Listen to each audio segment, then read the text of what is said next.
Getting to the hospital during a pandemic.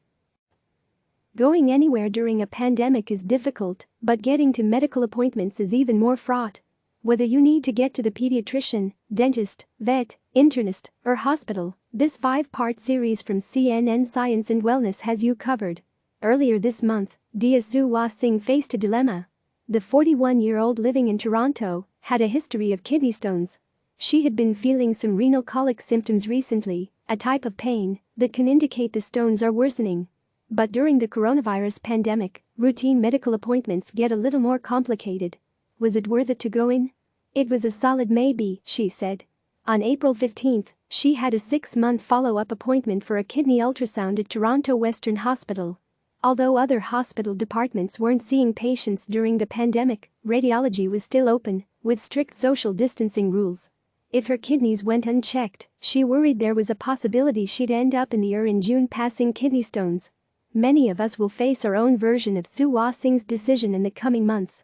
So here's what you need to know if you're going to the hospital, clinic, or doctor's office in the time of coronavirus. Call your doctor first. Emergencies still continue to happen, said Dr. Patrice Harris, president of the American Medical Association.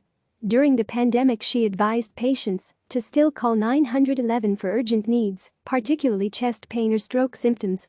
Beyond that, though, Harris cautioned that there's no one-size-fits-all approach when assessing whether or not you should go for an in-person hospital visit.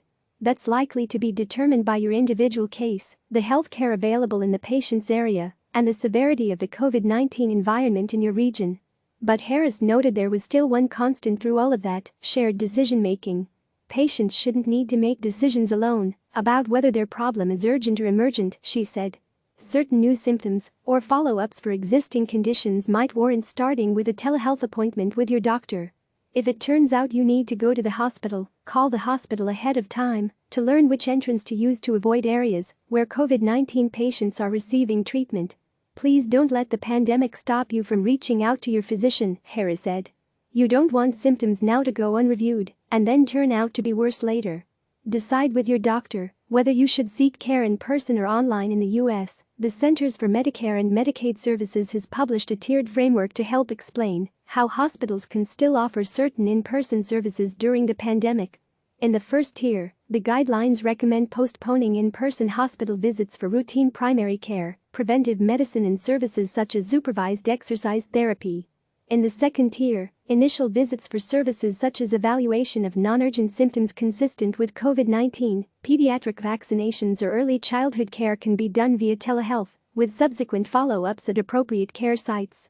The third tier describes the most acute issues, and the government's framework recommends proceeding directly to in-person hospital or clinic visits.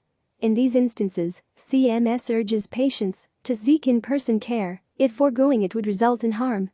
One immediate rule of thumb to determine is whether you'd be capable of calling for help later if you don't now, said Doug Lindsay, a personal medical consultant who advises patients on how to seek care for complicated conditions.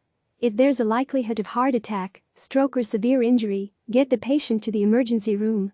If you're struggling to breathe, then you want an ambulance, because the ambulance is a mini hospital, Lindsay said. If you're just sick, then have someone drive you. If you're unsure whether it's the right move to go to the hospital, calling the doctor's office or their after-hours exchange can help get you answers before setting out into an uncertain situation. You should be calling their exchange and talking this through, Lindsay said. There's nothing new about calling that number. Stay protected and physically distanced at the hospital. Hospitals can be busy, high-traffic areas with lots of people, which is why Lindsay advised patients to lower risk by seeking care at smaller clinics or urgent care centers rather than sprawling hospital centers. And if you're choosing between urgent care clinics, look for one that provides X-rays in-house. That way you don't have to take the risk of a second trip to another health facility. When you walk into a clinic or hospital, you're likely to have your temperature taken or to be asked questions about your symptoms. This is designed to screen out whether you might have COVID-19. When Su Singh walked into Toronto Western for her kidney ultrasound, she was given a yellow pass sticker signifying she cleared the hospital's COVID-19 symptom screening. And while the hospital has 7 entrances, it had kept only 4 open to be able to screen each person entering the building. Patients weren't allowed to bring visitors with them unless they were providing translation or another essential service. And the hospital's food court was still serving food, but it had taken away the chairs and tables, so people couldn't congregate there to eat. On the way up in the elevator, she saw 3 pairs of little yellow feet painted on the floor, showing both the number of people allowed in the cramped space and how they could position their bodies each 6 feet away from each other. Finally, in the radiology department's waiting room, groups of 5 seats were all roped off so that patients could maintain social distancing by only sitting in every 6th chair.